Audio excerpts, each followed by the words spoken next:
तूफानों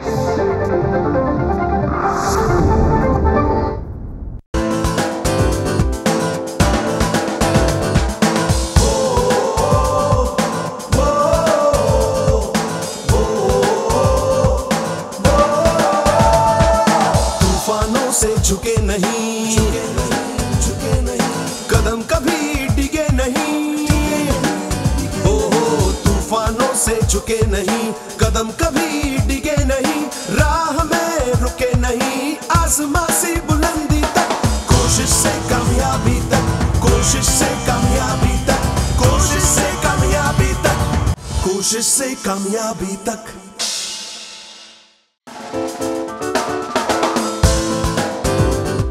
नमस्कार, कोशिश से कामयाबी तक में मैं किरण जुनेजा आपका स्वागत करती हूँ। कोशिश करने वाले किसी के मोहताज नहीं होते, कामयाबी उन तक अपने आप चल के आती है। आइए आज आपको एक ऐसे ही कलाकार से मिलाते हैं। एवी प्लीज। अर्चना पूरन सिंह का जन्म 26 सितंबर सन 1962 को पिता पूर्ण सिंह के घर देहरादून में हुआ। अर्चना को बचपन से ही फिल्मों में काम करने का बड़ा शौक था, इसलिए मात्र 18 साल की उम्र में अर्चना मुंबई आ गईं। उन्होंने अपने करियर की शुरुआत बतौर मॉडल की। उन्होंने सबसे पहले मशहूर एक्टर डायरेक्टर जलाल आगा की एक एड में काम किया। उनकी सबसे पहली फिल्म सन 1982 में आई, निकाह। इस फिल्म में उनकी एक सेल्स गर्ल की छोटी सी भूमिका थी, लेकिन उनकी विशेष पहचान बनी फिल्म जलवा से, जिसमें उन्होंने नसीरुद्दीन के साथ मेन लीड किया। अग्निपथ, सौदागर, शोला और शबनम, आशिक आवारा और राजा हिंदुस्तानी जैसी कई फिल्मों में सह अभिनेत्री का काम करने के बाद अर्चना ने मोहब्बतें, मस्ती, बोल बचन जैसी कई कॉमेडी फिल्मों में भी अपनी विशेष पहचान बनाई। उन्होंने टेलीविजन पर कई कॉमेडी शोज भी किए हैं। अर्चना पूरन सिंह ने एक्टर परमीत सेठी से शादी की और उनके 2 बच्चे हैं। तो चलिए हमारे साथ और खुद अर्चना के साथ उनके कोशिश से कामयाबी तक के इस सफर पर। तो ये थी अर्चना पूरन सिंह। आइए अब उनसे कुछ बातें करते हैं। Archana ji, Archana my friend, hi. Oh god, इतने सालों के बाद मुझे मौका मिल रहा है कि मैं आपको इंटरव्यू करूं। कैन यू बिलीव, हम दोनों ने ऑलमोस्ट करियर एक ही टाइम पे शुरू किया था ना? लगभग। वंडरफुल, काफ़ी लंबी जर्नी रही। बहुत और लंबी। देखिए आप भी वहाँ हैं और मैं भी यहाँ। ओके, तो सबसे पहले नेचुरली यही पूछना चाहूँगी कि आप मुंबई की रहने वाली नहीं हैं, आप देहरादून की हैं, तो वहाँ से यहाँ आपकी जर्नी कैसे शुरू हुई? बाप रे किरण, तुम मुझे बोल रही हो कि अभी 35 साल पहले की बात याद रखूं, लेकिन कई लम्हे हैं जो कभी भूलते नहीं। तो मैंने अपना ग्रेजुएशन ख़त्म किया था लेडी श्री राम कॉलेज से इन दिल्ली, और माय कॉलेज ऑल्सो। हाँ, मेरा भी लेडी श्री राम। हाँ, लेडी श्री राम। तो उसके बाद I didn't know exactly what to do, क्या करूं। मुझे मॉडलिंग का बहुत शौक था। मतलब एक ऐसा क्या बोलते हैं, एक मिसकंसेप्शन था कि मैं बस पर्दे पर जाऊंगी तो मतलब कमाल हो जाएगा कुछ। तो मैंने लिटरली एक सूटकेस पैक किया और पापा को बोला कि मैं अपनी लक ट्राई करना चाहती हूँ मुंबई जैसी महानगरी में। तो आई एम सो हैप्पी कि मेरे माता पिता ने ये नहीं कहा कि उस वक्त एक अकेली लड़की का बॉम्बे जाना, मतलब इवन आज अगर मेरी बेटी हो और मैं वो बोले, मैं सोचूं माय गॉड अगर वो न्यूयॉर्क जाए या कहीं बड़े शहर जाए अकेले तो दिल धक धक करता है। बट बहुत सपोर्ट किया उन्होंने। और मैं यहाँ पर आई बॉम्बे, तो एक YWCA एक हॉस्टल होता है, वहाँ पर बड़ी मुश्किल से मैंने एक जगह ली और किसी को नहीं जानती थी मैं यहाँ पर। और इससे पहले सिर्फ हॉस्टल में पली बड़ी थी या देहरादून में रही थी अपने माता पिता के घर में। तो एक बहुत सुरक्षित स्कूल जाना, जो स्कूल बहुत नज़दीक था। और कभी दिल्ली, मतलब सिर्फ 3 साल पढ़ी थी मैं, लेकिन ऐसा कहीं ज़्यादा घूमने का अवसर नहीं मिला। लेकिन यहाँ आने के बाद बस ये ठान ली थी कि वापस जाऊँगी तो मर्सिडीज़ में। जो नहीं हुआ। मैंने आज तक मर्सिडीज़ नहीं खरीदी, लेकिन मेरी जो तमन्नाएं थी वो पूरा करने का अवसर मेरे फादर और मदर ने दिया। और बहुत सारे किस्से हुए, बहुत सारे अप्स एंड डाउन्स, लेकिन मैंने हिम्मत नहीं हारी। एंड आई एम श्योर जो भी आजकल क्या जब भी कामयाब होते हैं अपनी लाइफ की जर्नी में, उनमें एक चीज़ कॉमन होती है कि वो किसी भी मतलब मुश्किल के सामने हिम्मत नहीं हारते। तो that is what happened to me. हिम्मत नहीं हारी, लेकिन कई बार हिम्मत थोड़ी टूटी, लेकिन अभी तक यहाँ हूँ। अच्छा, तो आप कुछ मुश्किलों की बात कर रही थी, तो जब आप यहाँ आई, आप मैं भी किसी को नहीं जानती थी, मैं सिर्फ पूरे बॉम्बे में 2 लोगों को जानती थी, जो कि वो भी डायरेक्टली नहीं, किसी के थ्रू। तो आई थिंक काफ़ी कॉमन है। तुम कहाँ से आई थी? मैं दिल्ली से। दिल्ली से लेडी श्री राम, और उसके बाद मैं बॉम्बे आई। आई विश हम उस वक्त एक दूसरे को जानते तो एक दूसरे का सहारा बन पाते। I know, so true. तो यहाँ जब आई आप, तो आपने नेचुरली आप फिल्म के बारे में सोच के नहीं, मैं भी मॉडलिंग करने ही आई थी Bombay, not as an actress. तो आप भी शायद ये सोच के आए कि मैं मॉडल बनूंगी एक। तो how did you get entry into the modelling field? आप दिल्ली में कर रही थी मॉडलिंग? नहीं, मैंने कभी मॉडलिंग नहीं की थी, और बल्कि जब मैं यहाँ पर आई तो कुछ दोस्त बने, कुछ मैंने देहरादून का वास्ता देकर, पता था कि ये देहरादून में कभी इस स्कूल में पढ़ता था, तो ढूंढ ढांड के उसको, मतलब उस टाइम गूगल मैप्स नहीं थे, कुछ नहीं था। तो टेलीफोन की डायरेक्टरी में देखकर कि ऐसा कोई बंदा है जो शायद एडवर्टाइजिंग में कुछ जानकारी रखता है, ऐसे ढूंढ ढूंढ कर मैंने 2-3 बंदों को पकड़ा। तो देहरादून एक ऐसी जगह है जहाँ पर जैसे बोलो मैं देहरादून की हूँ या मैं देहरादून का हूँ, तो आंखें चमक सी जाती हैं, बोलते अच्छा हमारे शहर की। हाँ, तो छोटे शहर की यही बात होती है। तो उन्होंने मेरी मदद की कि देखो एडवर्टाइजिंग एजेंसी में ऐसे जो कपड़े पहने ऐसे पहन के मत जाना, ये क्या चप्पलें पहन के घूम रही हो तुम, बाल ठीक करो, मेकअप लगाओ, ये सारी चीज़ें उन्होंने मुझे बताई। और हालांकि मैं लेडी श्री राम से थी, लेकिन मैं ड्रामा व्रामा करती नहीं थी, और मेरे को ये ग्रूमिंग जो होती है ना, उसमें मेरी दिलचस्पी नहीं थी, या कहिए कि मैं इतनी बिंदास किस्म की थी और केयर फ्री की मेरे पास टाइम नहीं होता था। I used to be just busy doing some like sports और समथिंग। तो जब यहाँ पर आई मैं, तो मैंने ऐसे कुछ लोगों को ढूंढा और उन्होंने मेरी हेल्प की। एक है प्रहलाद कक्कड़, जो बहुत एडवर्टाइजिंग इंडस्ट्री के बहुत बड़े दिग्गज हैं, वो भी देहरादून से थे। उनकी एक एजेंसी जेनेसिस, वहाँ पहुँच गई मैं। उन्होंने, वो तो बहुत मुँह फट, but such a sweet heart, क्योंकि उन्होंने बोला ऐसे नहीं, नीचे जाओ, फोटोग्राफ लो, अच्छे कपड़े पहन के फ़ोटोग्राफ लेना, मेकअप अच्छा कराना।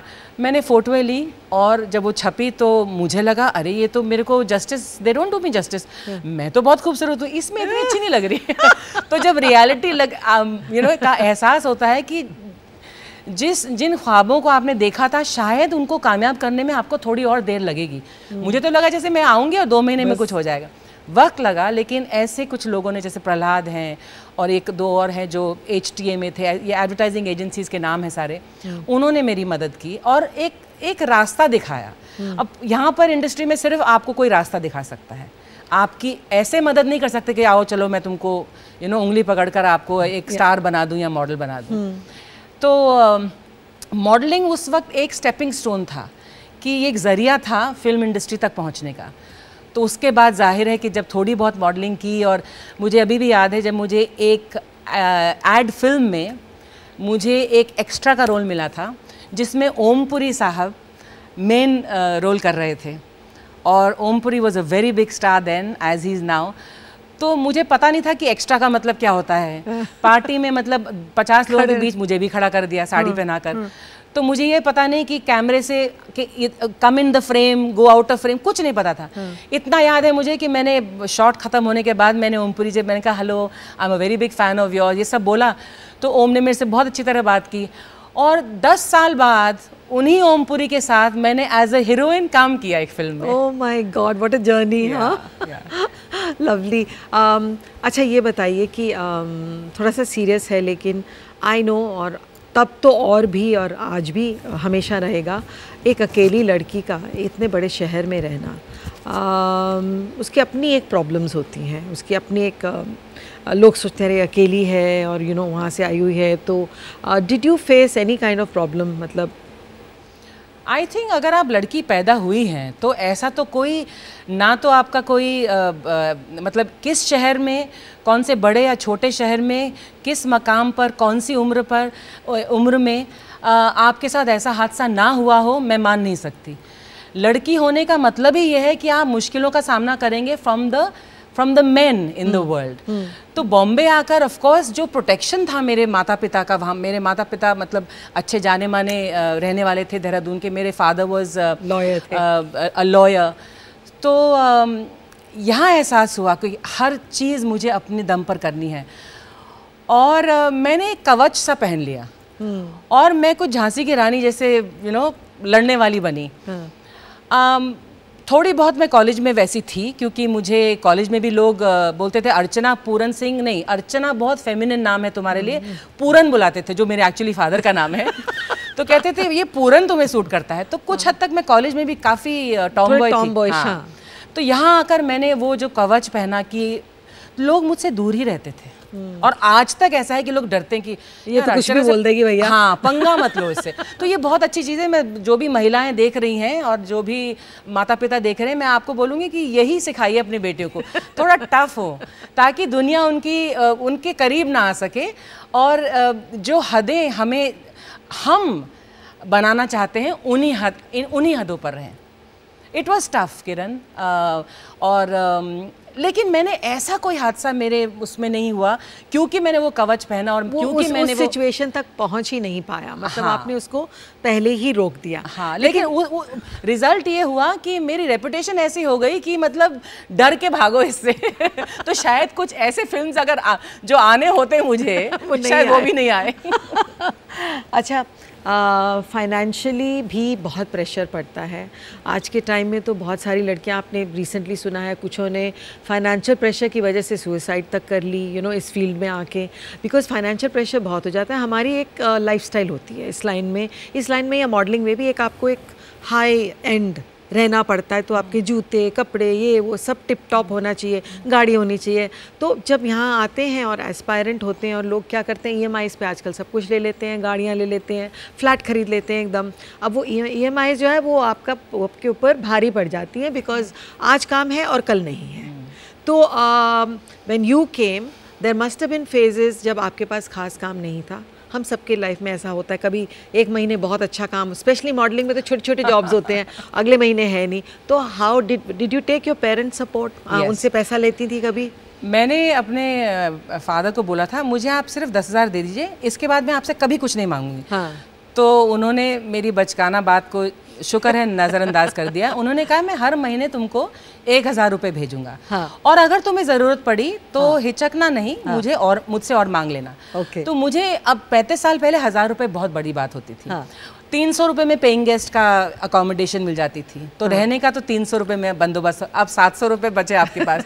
तो मैंने करीब 1-2 साल पहले मुझे कागज़ मिला जिसमें मैं 30 खाने बनाकर महीने के 30 दिन की तारीख लिखकर मैं लिखती थी 1 रुपये की ब्रेड, 2 रुपये बस और टैक्सी। उस टाइम 2-2.5 रुपये में पहुंच भी जाते थे आप। और 3 रुपये डोसा, ऐसे करके वहाँ लिखा हुआ था। मानोगे नहीं किरण कि मैं उस 1,000 रुपये में मैं अच्छा खासा जीती थी, लेकिन अपना घर खरीदने की नहीं सोची। ये नहीं कि कभी भी टैक्सी में, मैं ट्रेनों में चली, मैं गई, कभी सोचती थी 50 पैसे का उस वक्त बस का टिकट होता था। हाँ। तो मैं सोचती 50 पैसे 1.5 रुपये हो जाएगा। नहीं, तो मैं 3-4 दिन अगर ऐसे बस में नहीं जाऊंगी, पैदल जाऊंगी, तो मैं 6 रुपये की टी-शर्ट खरीद सकती हूँ। हाँ। तो ऐसे करके मैंने गुजारा किया। हालांकि हमारे घर में मतलब बहुत अच्छा खाना पीना, एवरीथिंग वाज देयर, लेकिन जो एक्सपीरियंस मुझे लाइफ का यहाँ मिला, जो तजुर्बा मिला, उसकी वजह से आज मैंने अपने बच्चों को वही दिया कि पैसा हमारे पास जितना भी हो, लेकिन तुम्हें भी वही एक्सपीरियंस करना चाहिए। तो वो ऑटो में भी जाते हैं, वो ट्रेन में भी गए हैं, वो जब हम न्यूयॉर्क या कहीं भी जाते हैं वो सबवे में ट्रैवल करते हैं, ताकि ये कभी एहसास ना हो कि इतने प्रिविलेज्ड हैं हम कि अगर मुश्किलों का सामना करना पड़े तो हम टूट जाएं। बचपन में गाड़ी वाड़ी ड्राइवर तो नहीं, लेकिन हम खुद गाड़ी चला के इधर उधर जाया करते थे। लेकिन फिर 18 साल की उम्र में जब मुझे सीखना पड़ा कि कैसे पैदल चल के, बस में, ट्रेन में जाना, उसने मुझे बहुत बड़ा लेसन दिया। एंड आजकल जो प्रेशर है वो तब प्रेशर नहीं था। बिल्कुल। मेरे पास 2 जूते थे, मैं 2 ही जूतों में 50 एजेंसीज घूम लेती थी। आज तो ये है कि every day you have to change a dress. इसके बारे में मैं थोड़ी और बात करना चाहूँगी अच्छा, लेकिन इस वक्त हम लेते हैं एक छोटा सा ब्रेक। कोशिश से कामयाबी तक, कोशिश से कामयाबी तक में ब्रेक के बाद आपका स्वागत है। मैं हूँ किरण जुनेजा और आज हम बात कर रहे हैं अर्चना पूरन सिंह से।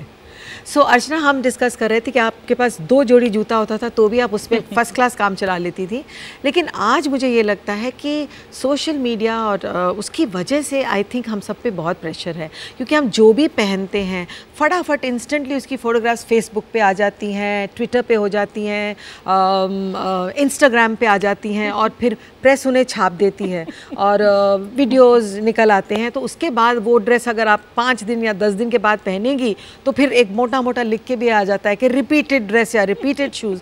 तो ये बहुत प्रेशर है इंसान पे। आपको क्या लगता है, इज़ दिस राइट? अरे किरण, मेरा बस चले, और मैं सोच रही हूँ करने की। मैं सोच रही हूँ मैं एक ड्रेस बनाऊंगी जिसमें मैं सबसे ज़्यादा कंफर्टेबल हूँ, हाँ। और फिर अगले 10 साल के लिए चाहे उसी ड्रेस को मैं डुप्लीकेट करती रहूँ, हाँ। वो ही ड्रेस पहनूंगी मैं, और हर फंक्शन पर जाऊंगी, और प्रेस वालों को करने दीजिए और कहने दीजिए जो कहना है। बिकॉज सेलिब्रिटीज़ पर, आम आदमी, आम लड़की तो छोड़िए, सेलिब्रिटीज़ पर इतना प्रेशर है।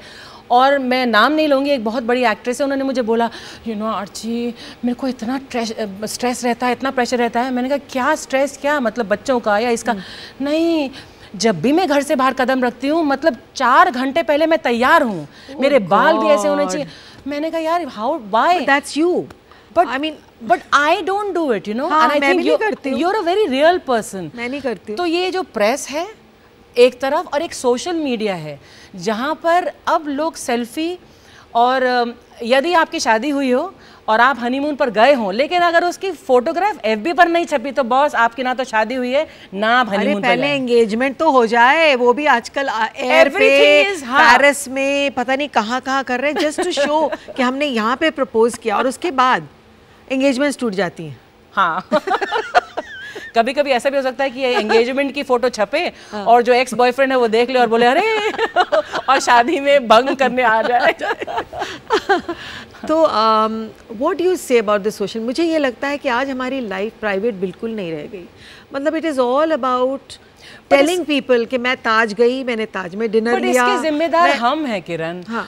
अगर मैं नहीं चाहती कि मेरी ज़िंदगी का हर एक पन्ना, हर एक अक्षर फेसबुक पर और ये ट्विटर वगैरह पे अगर मैं चाहती हूँ नहीं हो, तो मैं ये ना करूँ ना अपने फ़ोन पर। आप नहीं करती हैं, दूसरे कर देते हैं। पर अगर जाते हैं और फोटोग्राफ्स आती हैं, मेरे साथ बहुत बार ये होता है कि मैं नहीं चाहती हूँ, कॉमन फ्रेंड्स होते हैं, अब एक छोटे से डिनर पे आप गई हैं 4 लोगों के पास, अब वो फ्रेंड सबको नहीं बुला पाते हैं और आपको लगता है कि ये फ़ोटो मैं नहीं डालना चाहती क्योंकि इनके लिए ऑकवर्ड हो जाएगा, कोई और डाल देता है, और नेक्स्ट थिंग यू नो आपको फ़ोन आ जाता है, अरे लास्ट नाइट आप वहाँ पे डिनर पे गई थी, हाउ वाज द डिनर? अब आप क्या जवाब देंगी?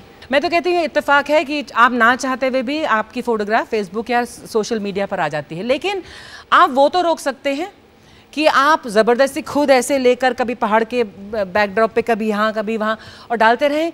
इससे आपकी प्राइवेसी अगर भंग हो रही है तो आप ही इसके जिम्मेदार हैं। एंड मैं सोचती हूँ ये एक चलन है जो अल्टीमेटली इसका जो यू नो ख़राब जो प्रभाव पड़ रहा है हमारे पर, अल्टीमेटली हम लोग समझेंगे और इस दौर से हम निकलेंगे। हर जनरेशन में एक अजीब सा दौर होता है, ये एक पागलपन है। अभी मेरे हस्बैंड तो कहते हैं नहीं ये कभी ये जनरेशन तो इससे भी बदतर चलती जाएगी, बट आई थिंक जैसे मेरे दोनों बच्चे हैं, छोटा वाला अभी भी, लेकिन पहले 1000 सेल्फी लेता था, अब शायद 2 लेता है महीने में। तो इट्स एन इम्प्रूवमेंट। मेरा बड़ा वाला तो कहता है क्या है FB क्या है, and he is only 21।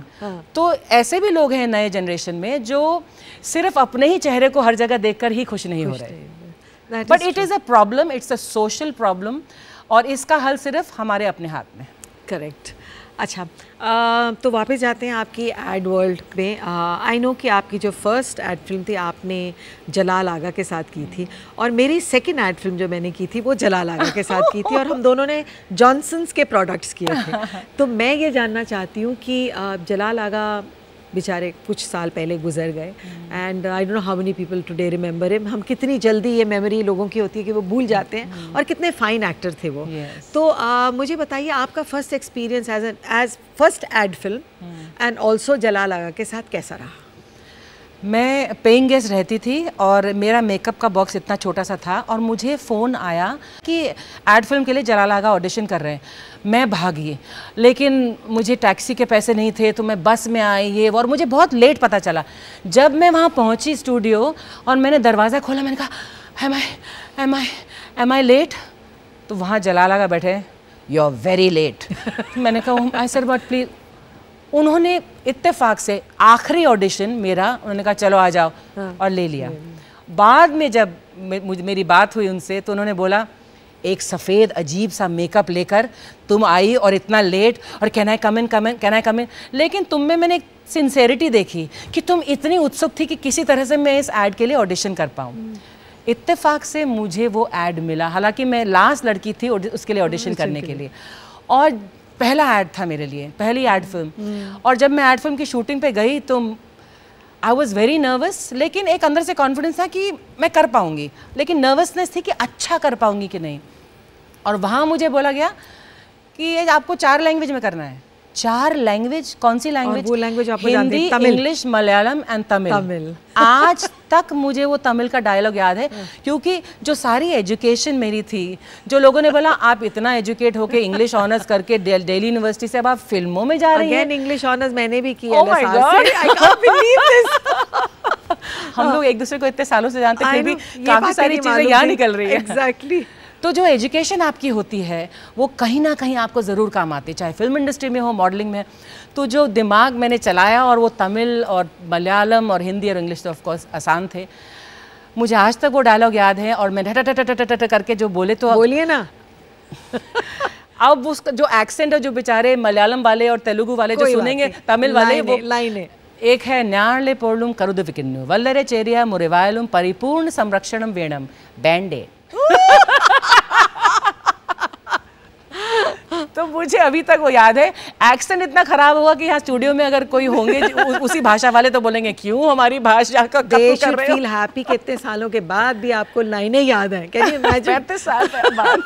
Oh God. अच्छा, तो जलाल के साथ while you were working experience कैसा रहा? जलाल के साथ मैंने वो ऐड किया, बहुत अच्छा रिसीव हुआ। उसके बाद वो मेरे दोस्त बने, बहुत अच्छे इंसान थे, बहुत समझ पाने वाले इंसान थे, क्योंकि वो इतने बिंदास थे और अपने ही लेवल पर अपनी ज़िंदगी जीते थे। मिसअंडरस्टूड। हाँ, वेरी मिसअंडरस्टूड। हाँ, लेकिन दोस्त, अगर कोई असली दोस्त किसी को कह सकता है वो जलाल थे। ही वॉज यारों का यार, जान देने वाला। जेब में 2 रुपए नहीं होते थे, लेकिन पूरी दुनिया घूम के आता था जलाल, बिकॉज जहाँ जाता था दुनिया के किसी कोने में वहाँ पर एक दोस्त उनके ऊपर पैसा निछावर, टाइम निछावर करने के लिए रेडी था। That was and the way I got mister या मिसेज, मेरा पहला सीरियल था टेलीविजन पर। और जलाल ने बोला कि तू बॉम्बे में नहीं है, तो मैं आई हैड दांत का कुछ प्रॉब्लम था, चल मेरे डेंटिस्ट चल। जा रहे हैं उनकी गाड़ी में, मैं बहुत खुश थी कि मतलब फ्री में मुझे गाड़ी में कहीं कोई मतलब मेरा दोस्त लेके जा रहा है। उस टाइम तो ये भी प्रॉब्लम थी कि बस कैसे जाऊँ, कहाँ से डेंटिस्ट ढूंढूँ। वो ले जा रहे, तो बोलते हैं रास्ते में एक मेरा फ्रेंड है जावेद सिद्दीकी, और उनसे कुछ काम है। तो मुझे तो पता नहीं था कौन Javed Siddiqui sahab is a very big dialogue writer, very big writer. And हम उनके यहाँ गए तो उसने कहा कोई कमीशन प्रोग्राम है, और वो दूरदर्शन के लिए ही था। और तो जावेद साहब ने कहानी सुनानी शुरू की। तो मैं कहानी में देखूँ एक सीमा कैरेक्टर, एक महेश, एक सीमा कैरेक्टर महेश। मैंने कहा हाय कितने लकी जो भी कास्ट होंगे इसमें, कि कितना बढ़िया रोल है और कॉमेडी का, हंसने हंसाने वाला। फिर हम वहाँ से निकले, डेंटिस्ट के पास पहुँचे। वहाँ वो डेंटिस्ट वो ड्रिल विल कर रहा है, मेरे मुंह खोला है मैंने। तो जलाल बोलते हैं आची तेरे को एक्टिंग करनी है क्या? तो मैंने कहा हाँ। तो कहता है मैं सोच रहा हूँ तेरे को इसी सीरियल में रोल दे दूँ। ढंग। आई वाज लाइक, आई से ओ ग्रेट ग्रेट, कौन सा रोल? देन आई से कौन सा रोल? इसमें तो एक सीमा है और एक महेश है, 2 ही कैरेक्टर हैं। तो कहते हैं मैं सोच रहा हूँ, वो वहाँ बैठे हुए और मैं डेंटिस्ट की चेयर पर, मैं सोच रहा हूँ तुझे सीमा वाला रोल दे दूँ। मैं इतनी जोर से चीखी, वो बेचारा डेंटिस्ट घबरा कर ड्रिल इधर गई, मैं कूद के मैंने बोला Jalal, I got up from the dentist, I say Jalal you're going to give me this role? And the dentist बेचारा बोला अर्चना जी what are you doing, sit down. मतलब मैं फूले नहीं समाई, I was so excited. He said I'll give you the chance to be a heroine in a commission program to be aired on Doordarshan. मैं बहुत खुश थी। एजेंसी के पास वो लेकर गए प्रस्ताव। एजेंसी ने बोला नहीं नहीं नहीं नहीं, मॉडल्स जो है वो एक्टिंग नहीं कर सकती, तो इसलिए हम अर्चना पूरन सिंह को नहीं ले सकते। मैंने बोला जलाल अब मैं तो मर जाऊंगी। मैंने कहा प्लीज़ मुझे दे दो। तो ही सेड अगर ये पायलट, उस टाइम पायलट बनता था, पायलट अगर रिजेक्ट हो गया तो मैं क्या करूँगा। 60,000 रुपये कमीशन था पायलट के लिए। मैंने उसे प्रॉमिस किया, मैंने कहा जलाल अगर ये पायलट मेरी वजह से रिजेक्ट हुआ ना तो मैं 60,000 तुझे दे दूंगी, you can reshoot the pilot to somebody else. He said okay. और मैंने सोचा मैं अपने पापा को बेग करूंगी कि मुझे 60,000 दे दो अगर ये बाउंस हुआ। कैन यू बिलीव इट किरण, एक हफ्ते बाद पायलट शूट हुआ, एक हफ्ते बाद खबर आई कि पायलट रिजेक्ट हो गया। एंड जलाल सर आची पायलट रिजेक्ट हो गया। मैंने सोचा मैं 60,000 रुपये कहाँ से लाऊंगी। ही सेड लेकिन पायलट तेरी वजह से रिजेक्ट नहीं हुआ है, उन्होंने कहा है जयंत कृपलानी और अर्चना पूरन सिंह रहेंगे लेकिन हमें बाकी सारी चीज़ें चेंज करनी है। So we reshot the pilot, लेकिन मुझे 60,000 रुपये नहीं देने पड़े और इतना अच्छा रोल मिला। हाँ, मिस्टर या मिसेस वो पहला one of the first few to be ad on television. पर अर्चना तुम गट्सी हो, I mean to say at that stage कि मैं 60,000 रुपये दूंगी, and you know how much 60,000 meant at that time वक्त। और जब आप कमा नहीं रही हैं तो बहुत बहुत मैंने पापा के दम पर बोला। हाँ। मुझे मालूम है कि मेरे फादर यही करते, तो मैंने भी सोचा, मैंने कहा हिम्मत करके एक बार कर देती हूँ, अगर इसमें कुछ प्रॉब्लम हुई मेरे फादर मेरा साथ देते। How sweet. तो देखिए अगर माँ बाप का साथ हो तो ज़िंदगी कितनी आसान और कितनी हिम्मत आ जाती है। Even my parents always supported me, और मुझे लगता है कि शायद इस वजह से भी हम सॉलिड थे कि हमारे माँ बाप हमारे पीछे थे। यहाँ पर लेंगे हम एक छोटा सा ब्रेक। कोशिश से कामयाबी तक। ब्रेक के बाद कोशिश से कामयाबी तक में आपका स्वागत है। मैं हूँ किरण जुनेजा और आज हम बात कर रहे हैं अर्चना पूरन सिंह से। अर्चना, हम जलाल के साथ आपकी शूटिंग की बात कर रहे थे, अब हम आ जाते हैं आपकी थोड़ा सा फिल्म करियर पर। तो आपने एक बहुत छोटा सा सेल्स गर्ल का रोल प्ले किया था 1982 में निकाह में, तो उसके बारे में बताइए, इतना छोटा सा रोल आपने क्यों एक्सेप्ट किया? वो वक्त था जब जो भी काम मिलता था एक तो एक्सेप्ट करना पड़ता था, बिकॉज़ टेलीविज़न इतना बड़ा माध्यम नहीं था और फिल्मों में ही जो मिलता था या फिर एडवर्टाइजिंग में। लेकिन निकाह में मैंने छोटा सा role as an audition accept किया था, बिकॉज तो रवि चोपड़ा की एक बहुत बड़ी एडवर्टाइजिंग एजेंसी थी, प्रोडक्शन हाउस, जिसमें वो एक टूथपेस्ट के लिए ऑडिशन करना चाहते थे। तो उन्होंने बोला कि ये कर ले, ये तेरा ऑडिशन हो जाएगा, सब लोग देख लेंगे, बहुत अच्छा होगा। सो ऐसे रोक के तो फिर उसने बोला नहीं, लेकिन वही मॉडल्स कांट एक्ट। मैंने बोला what do you mean models can't act? ये बहुत प्रॉब्लम थी एक्चुअली। एक दो ऐसी एक्ट्रेसेस उस टाइम आई थी जो मॉडल्स जो नहीं एक्ट, और उनकी वजह से हम सबको इतनी तकलीफ आई। Even I was told the same thing, अरे मॉडल तो ठीक है पर एक्टिंग थोड़ी कर सकती हैं आजकल। अब तो खैर वो नज़रिया बदल गया। तो मैंने वो रोल इसलिए किया था कि मुझे रवि चोपड़ा के एडवर्टाइजिंग फिल्म में काम मिले, एक एड फिल्म में, एंड वो मैंने किया, बहुत मज़ा आया मुझे। और 5 मिनट में तो सीन भी ख़त्म हो गया था, एक छोटा सा ही सीन था, but I was so happy because मैं राज बब्बर से मिली। तो मैं बहुत बड़ी फ़ैन थी इंसाफ का तराजू के वक्त से राज बब्बर की। और उस वक्त Deepak Parashar was at the top of his game, बहुत बड़े जाने माने मॉडल, फिर वो एक्टर बने और एक पाकिस्तानी एक्ट्रेस आ रही थी, यू नो। तो ये बहुत बड़ी न्यूज़ थी निकाह। और तो मैंने इसमें छोटा सा रोल प्ले किया एंड मुझे कोई हिचक नहीं हुई, बिकॉज मैंने सोचा मैं तो मॉडलिंग की तरफ जा रही हूँ और मुझे इस छोटे से रोल की वजह से मुझे रवि चोपड़ा की प्रोडक्शन कंपनी में मुझे एक एड फिल्म मिल जाएगी। So that is one days. उस वक्त आपने सोचा था कि कुछ साल बाद आप नसीरुद्दीन शाह के साथ इतना बड़ा रोल प्ले करेंगी? हाँ। पंकज पराशर की फिल्म जलवा में, जिसमें आपने नसीरुद्दीन शाह के ऑपोजिट रोल प्ले किया, वो कैसे मिली आपको? फिर गुल आनंद और पंकज पराशर को मैं जानती थी, हम लोग कहीं राइटर से मिलने, वो उस वक्त उन्होंने बोला जलवा फिल्म बन रही है। तो गुल आनंद बहुत बड़े अच्छे जाने माने प्रोड्यूसर थे, अब वो नहीं रहे। तो मेरी गाड़ी में इत्तेफाक से, तब तक मैं गाड़ी वाड़ी खरीद चुकी थी, तो मेरी गाड़ी में गुल बैठे थे और पंकज ने पहले बोला था कि कोई जानने वाले, कोई फ्रेंड हम ऐसे कास्टिंग नहीं करेंगे, हाँ जो मेरिट पर होगा उसे ही कास्टिंग करेंगे। तो मैंने बोला मैं जानती हूँ दोनों को और ये बोल रहे जानने वाले को नहीं कास्ट करेंगे, तो ठीक है, हालांकि मैं तो बहुत अच्छी हूँ इस रोल के लिए। तो गुल ने ऐसे हाथ किया हुआ था और मैं बैठी थी और आगे पंकज बैठे थे और ड्राइवर चला रहा था। तो ऐसे किया तो उनका हाथ लगा पीछे, उस पर डिक्की टाइप होती है ना पीछे, हाँ। तो सीट के पीछे कुछ पोर्टफोलियो पड़ा था। मैं तो कह रहा ये क्या है? तो मैंने कहा मेरी फ़ोटो है। कह रहा कैन आई सी? मैंने कहा देखो। तो उन्होंने बोला अरे वाह ये तो बड़ी अच्छी फ़ोटो है, मतलब तुम ऐसे भी दिख सकते हो। और मैं नॉर्मल बिना मेकअप के ऐसे रहती थी, तो मैंने कहा क्या मतलब मैं ऐसे भी दिख सकती हूँ, ये मेरी फ़ोटो है? तो ही सेड उनके मुंह से एक लाइन निकली, अरे वाह, शहर में ढिंडोरा और घर में छोरा। तो मैंने कहा इसका मतलब क्या हुआ? फिर उन्होंने जाकर पंकज से बात की कि ये फिल्म के लिए ऑडिशन करेगी क्या? तो पंकज ने बोला मुझे तो लगता है कूद के आएगी, लेकिन पूछना पड़ेगा। उन्होंने नहीं बताया मुझे। इत्तेफाक से मैं एक दोस्त के घर थी, मेरा बहुत अच्छा दोस्त है, वहाँ फ़ोन आया कि आप ऑडिशन के लिए आ सकती हैं। तो मैंने कहा कौन से ऑडिशन के लिए?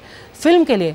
मैंने कहा लेकिन उसके लिए तो उस वक्त उन्होंने सारी मॉडल्स को लिया था, बिकॉज जलवा में they wanted a very modern kind, different Goa kind, you know, very modern girl. मैंने बोला मुझे नहीं पता था कि उन फोटोग्राफ्स की बुनियाद पर मुझे वो बुला रहे हैं। मैं भागी एक बार फिर, अब की बार तो टैक्सी ली, पता नहीं गाड़ी कहाँ थी मेरी, लेकिन टैक्सी लेकर मैं पहुँची स्टूडियो और वहाँ पर उन्होंने ऑडिशन कराया। तो उन्होंने बोला ये डायलॉग बोलो। तो मैंने बोला, मुझे लगा ये मौका वापस नहीं आने वाला। मैंने बोला आपको पसंद आया ये जो मैंने बोला?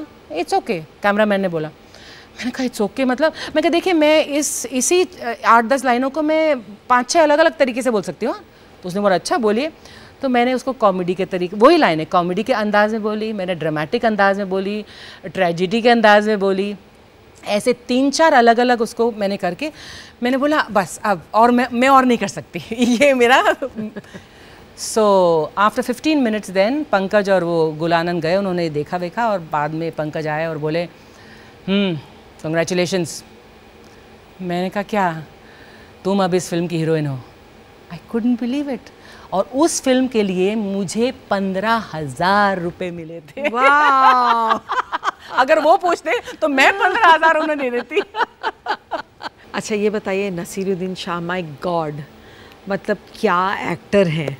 तो when you were going to work with him the first day and even throughout the film, कैसा एक्सपीरियंस रहा? उस वक्त इलस्ट्रेटेड वीकली एक मैगज़ीन थी जिसमें मेरा बयान पब्लिश भी हुआ था, now I can die happy because I have worked with Naseeruddin Shah. और मैं आज तक ये मानती हूँ कि नसीर के साथ काम करने के बाद रियली कोई भी खुशनसीब होगा, क्योंकि मुझे पहले ही फिल्म में उनसे इतना सीखने को मिला। क्योंकि एक सीन में मुझे हल्का सा रोना था, राखी का सीन था, तो पंकज ने आकर मुझे बोला कि तुम सोचो कि अगर तुम्हारा बॉयफ्रेंड या पति तुमसे बिछड़ जाए तो कैसे रोगी? तो नसीर बोलता है क्या बकवास कर रहा है, ये बॉयफ्रेंड और पति के बिछड़ने वाला रोना नहीं है, ये जो कर रही है लड़की ठीक कर रही है। तो मैंने बोला हो। देन वन सीन जहाँ उनकी फेसिंग थी नसीर की और मेरी बैक थी और लंबा ट्रॉली शॉट था, तो वहाँ मैं उनको पूरे एक्सप्रेशन दे रही थी और मैं आंखों में भी आंसू आ रहे, मैं पूरा एक्सप्रेशन। तो सीन कट हुआ और नसीर ने मेरा ऐसे हाथ पकड़ लिया, तो कहता है थैंक यू। मैंने कहा थैंक यू? ही सेज क्योंकि तुम्हारी बैक थी, तुम्हारा फेस दिख भी नहीं रहा था, और अर्चना तुम सारे वही एक्सप्रेशन दे रही थी जैसे कि कैमरा तुम्हारे लिए हो। ये एक आर्टिस्ट की बहुत बड़ी खूबी होती है, इसको खोना मत, क्योंकि इंडस्ट्री में कुछ सालों के बाद तुम ये करना बंद कर दोगे कि मेरे पर तो कैमरा है नहीं, मैं तो ऐसे ही करके बैठती हूँ। तो नसीर ने मुझे बहुत प्रोत्साहन दिया, बहुत सपोर्ट किया और बिल्कुल कभी नहीं जताया कि तुम न्यू कमर हो, मैं नसीरुद्दीन शाह हूँ। He worked with me as if I was his equal and I will never forget it. Agneepath, What was the experience? Amit ji. ये एक ऐसी फिल्म थी किरण जिसमें फिल्म थिएटर में और लगी हुई है, लोग देख रहे हैं और अमित जी और हम सब डबिंग कर रहे हैं उसकी। What are you saying? Film release है, थिएटर में लगी हुई है, क्योंकि लोगों को उस वक्त वो आवाज़ पसंद नहीं आई तो अमित जी ने दोबारा डब किया ताकि उनको वो वैसी आवाज़ you know in his normal voice. तो जिन के अमित जी के साथ सीन्स थे उनको भी डब करना पड़ा। तो इतना बड़ा मतलब it was such an unusual thing कि फिल्म थिएटर में लगी हुई है और हम लोग उसी फिल्म की डबिंग कर रहे हैं। लेकिन इट वाज मेरा उसमें एक डांस था, अली बाबा मिल गया 40 चोरों से। हम गए गोवा, वहाँ पर 4 दिन वेट करते रहे। गाना रिकॉर्डेड था। क्यों वेट कर रहे हैं? बिकॉज जो गाना रिकॉर्डेड था वो सबको लगा कि वो उसमें अमित जी का गाना बहुत ज़रूरी है, लेकिन अग्निपथ में उनका जो रोल था वो he could not Singh because he was playing that kind of a character. तो 4 दिन वेट किया, फिर अली बाबा गाना रिकॉर्ड होकर आया। जो ओरिजिनल गाना मेरे ऊपर रिकॉर्ड होने वाला था उसका नाम सुनोगी तो you'll get shocked. जुम्मा चुम्मा दे दे। Really? That was the song meant to be for. Same producer, Agnipath और वो यश जौहर साहब। तो उस गाने के लिए it was a famous song. मैंने कहा हाँ इतना अच्छा गाना मुझे मिल जाता। But those are the few experiences, and working with Amit ji was amazing. Danny, working with Danny was amazing.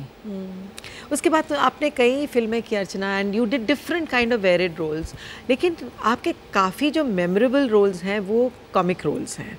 तो आपने पहला सीरियल भी जो किया वो कॉमेडी सीरियल किया, तो कैसे ये, I mean how do you know, कहते हैं, माय हस्बैंड ऑलवेज सेज कि जो एक्टर अच्छी कॉमेडी कर लेता है कि उससे बेटर एक्टर कोई है नहीं, because comedy is the most difficult to do. लोग सोचते कि यार इसमें क्या है, हंसने बोलने में अपना हो जाएगा, but actually timing and sense of timing and सही पॉजेज देना बहुत इंपॉर्टेंट है कॉमेडी में. तो हाउ डिड, आपने कहीं ट्रेनिंग तो ली नहीं, आप एक नेचुरल हैं, तो कॉमेडी समझ कैसे आई आप? देखिए, बहुत लोग कहते हैं, मैं भी कहती हूँ कि comedy is a very serious business. बिल्कुल. इट इज़ समथिंग जो आपके अंदर से आती है, लेकिन आप उसे एज अ क्राफ्ट जैसे सीख सकते हैं. जैसे अगर कारपेंट्री है, यू नो, या पेंट करना है, पुताई करना, ये आप सीख सकते हैं और सीखेंगे तो और अच्छा करेंगे. ऐसे ही कॉमेडी है, आप इसे सीख भी सकते हैं, ज़रूरी नहीं कि आपके अंदर से ही आनी चाहिए. तो मैंने दोनों किया, मेरे अंदर से भी आई, लेकिन मैंने 35 सालों में जितना रियाज़ किया है कॉमेडी में, उसी ने मुझे बेहतर और बेहतर बनाया है. बचपन से मैं लोगों की कॉपी करती थी, इमिटेशन करती थी, और मुझे एक अंदर से एक टैलेंट था कि आई कुड ऑब्जर्व पीपल. लेकिन जब जलाल आगा के साथ मुझे काम करने का अवसर मिला और पहले सीन में उन्होंने बोला इसको फ़नी करो, मुझे कोई आइडिया नहीं था वो क्या बोल रहे हैं, इसे फ़नी करो. तो मैंने क्या किया, मैंने कुछ मुंह ऐसे बनाए, कुछ कढ़ाई चलानी थी किचन में, और मैंने कुछ ऐसे मुंह बनाए. तो Jalal said, comedy is more than just making faces. अभी तक मुझे याद है, मैंने कहा हाय राम, कॉमेडी कैसे होती. तो मेरी शुरुआत वहाँ से हुई, लेकिन धीरे धीरे धीरे रियाज करके, और कहते हैं ना, आपकी एजुकेशन, आपकी ऑब्जर्वेशन सब काम में आती है. अगर आप वाकई मन से, तन से आप किसी चीज़ के पीछे पड़ जाएं, तो वो आपको हासिल होकर ही रहेगी.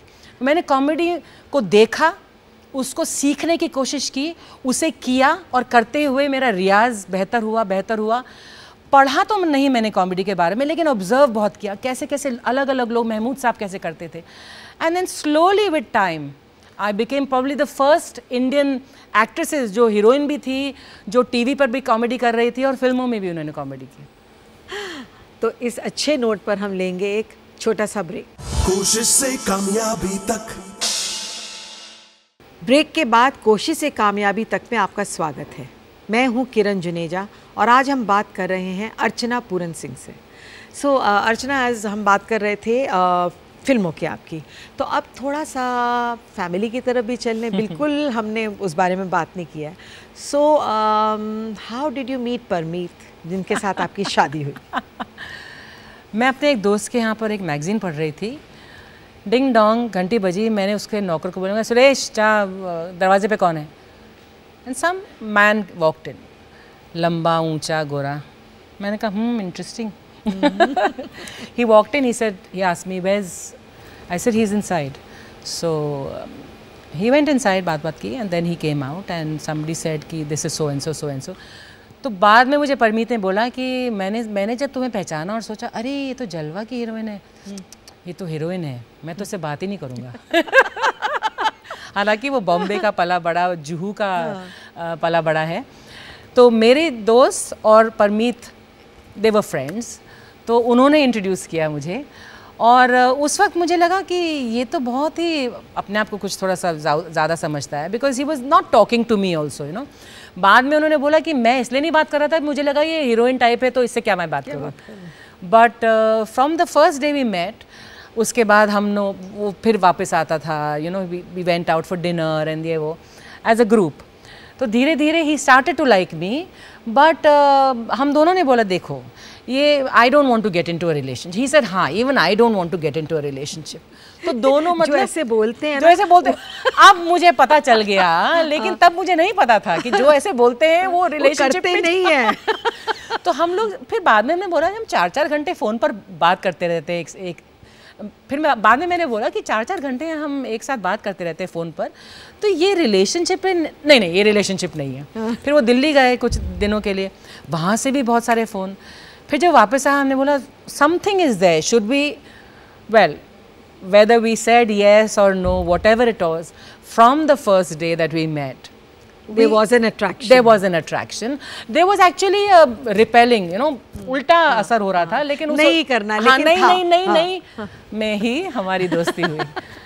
तो कितना टाइम लगा, कितनी देर के बाद आपने शादी का डिसीजन लिया after meeting him? After meeting him I think 4 साल।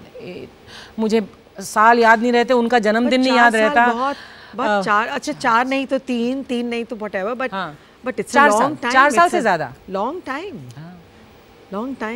So it stood the test of time, as you call it. अब तो हमारे 25 साल हो गए एक साथ। My God, इस साल? अगेन डोंट आस्क मी, 25 हो गए अभी इस साल या अगले साल मुझे पता नहीं, लेकिन 25 साल हो गए। ओके, ये बताइए कि Parmeet is a few years younger than you, okay, और हमेशा विमेन में इनसिक्योरिटी रहती है कि अरे हम तो जल्दी ओल्ड हो जाएंगे और फिर you know he is younger तो वो तो यहाँ वहाँ घूमना शुरू कर देंगे, ये वो बहुत इनसिक्योरिटी होती है। मेरे में ऐसी इनसिक्योरिटी नहीं थी। हाँ।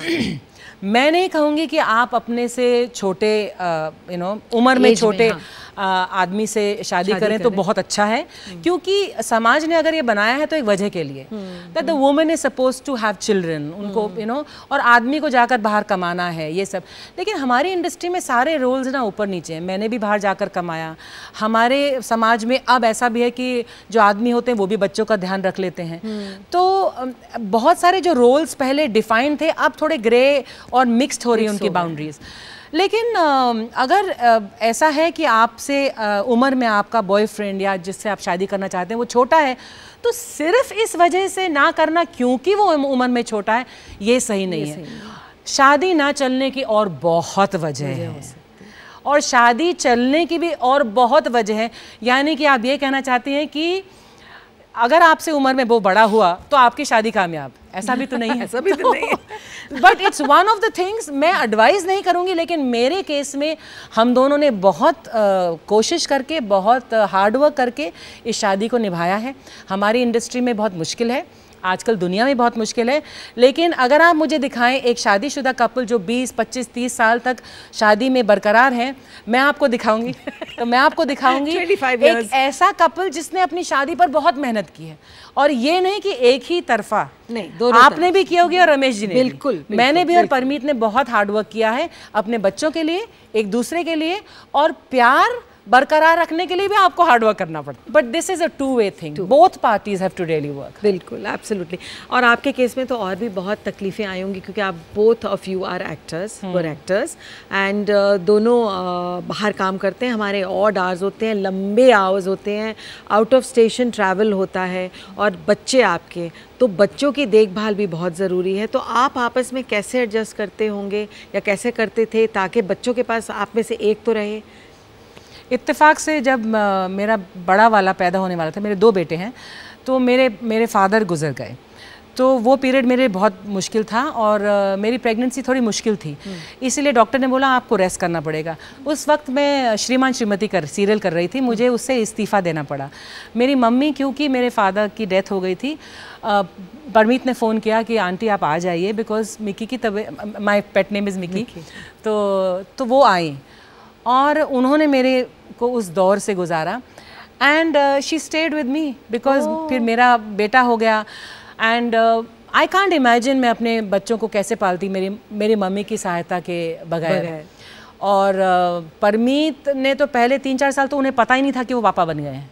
ऐसा आदमी में होता है, आप मत सोचिए कि आप ही के हस्बैंड ऐसा करते हैं, मेरे हस्बैंड ने भी किया, मेरे बहुत सारी सहेलियां हैं जिनके हस्बैंड ऐसे ही करते हैं। नॉर्मली ऐसा होता है कि फादर को मालूम नहीं पड़ता कि वो, तो मैं घर पे होती थी और इतनी प्रॉब्लम हो रही है, और मैं बोलती बिट्टू कहाँ जा रहे हो तुम?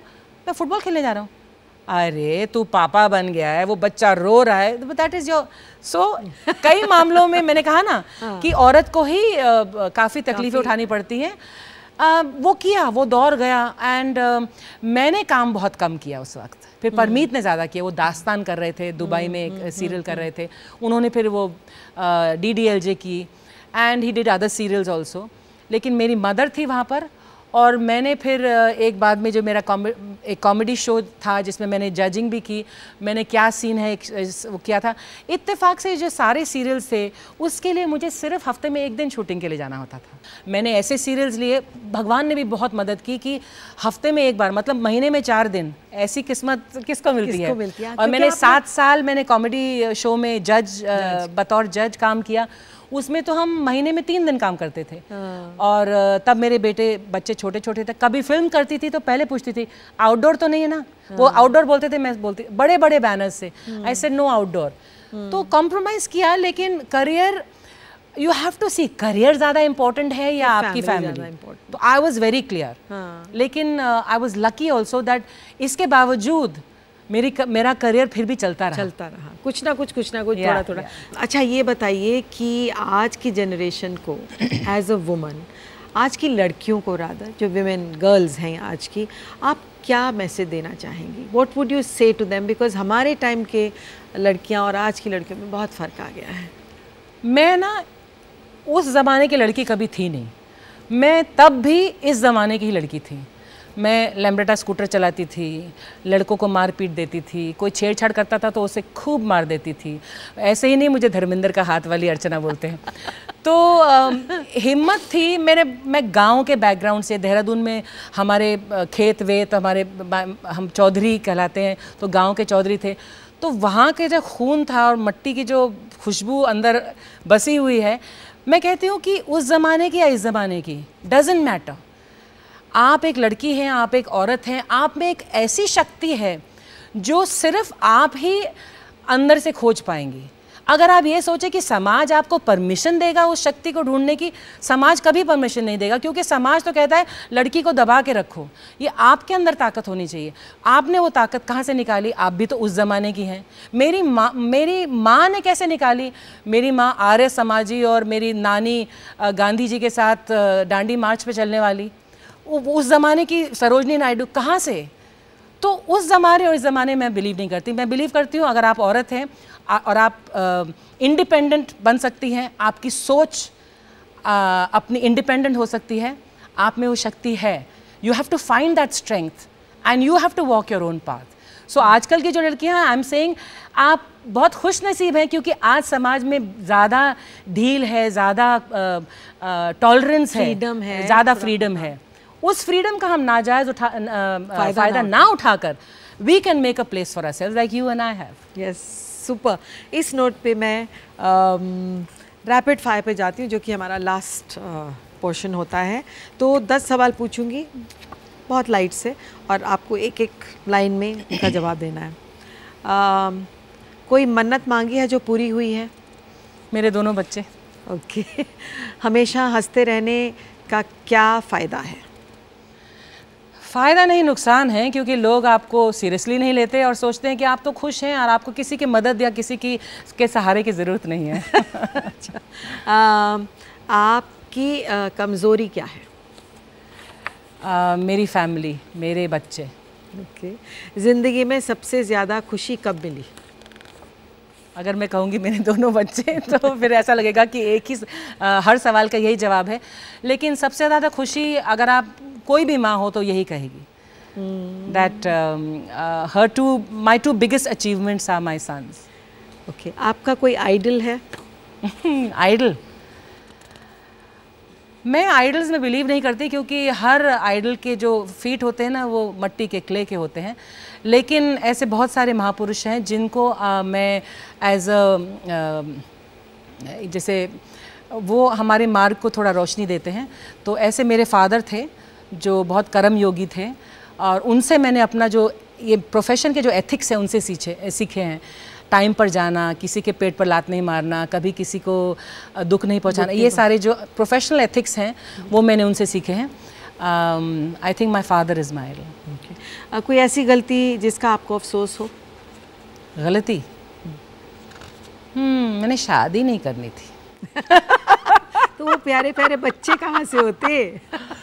अब उसका जवाब मेरे पास नहीं है। अच्छा, किस किस्म के रोल ज़्यादा पसंद हैं? मैं चाहती तो हूँ कि मुझे और किस्म के रोल्स मिलें और मैं प्रूव कर सकूँ कि अगर मैं कॉमेडी कर सकती हूँ तो मैं और कुछ भी कर सकती हूँ। हाँ, कुछ भी कर सकती हूँ। ये रमेश जी ने अच्छा बोला, आपके हस्बैंड ने। लेकिन रमेश जी जैसे मतलब विजनरी कम है हमारी इंडस्ट्री में, लेकिन करना पसंद मुझे कॉमेडी, बिकॉज जैसे ही मैं स्टेज पर आती हूँ या मैं पर्दे के मतलब कैमरे के सामने आती हूँ और मैं कॉमेडी करती हूँ, तो I can not tell you Kiran, I am so happy. वो जो क्रिएटिविटी का जो एक नशा है वो कॉमेडी करके ही मिलता है मुझे। उसमें बहुत फ्रीडम है to be able to incorporate और अपना I enjoy it. हाँ, अपना कुछ आप डाल सकते हैं उसमें। जिंदगी में कौन सा इंसिडेंट है जो कभी नहीं भूल पाएंगी? ऐसा तो कोई इंसिडेंट नहीं है, जब पहली बार मैंने अपने बेटे को देखा बस। ओके। कभी फिल्म बनाएं तो किस तरह की फिल्म बनाएंगी? बहुत बढ़िया बनाऊंगी और लोगों को यकीन नहीं होगा कि ये वही है जो इतना हंसती है और हंसाती है। मतलब इतने पता है आपका लाफ्टर बहुत अच्छा है, एक बार वैसे हंस के सुना दीजिए। छुट्टियां बिताने जाना हो तो कहाँ जाना पसंद करेंगे? मसूरी, देहरादून से कुछ 30 किलोमीटर दूर है। वहाँ मैं पली बड़ी, क्योंकि हर समर्स में 3 महीने के लिए हम वहीं जाकर रहा करते थे। तो मसूरी मेरा पसंदीदा हॉलीडे रिजॉर्ट है। तो now I am going to call you here Archana, you have to हमारे शो के बारे में कुछ लिख दीजिए और अपना ऑटोग्राफ भी साइन कर दीजिए। ओके। ओह जी, आज की मेरी फोटोग्राफ, फोटो बिल्कुल। तो ऑटोग्राफ यहाँ एंड शो के बारे में यहाँ।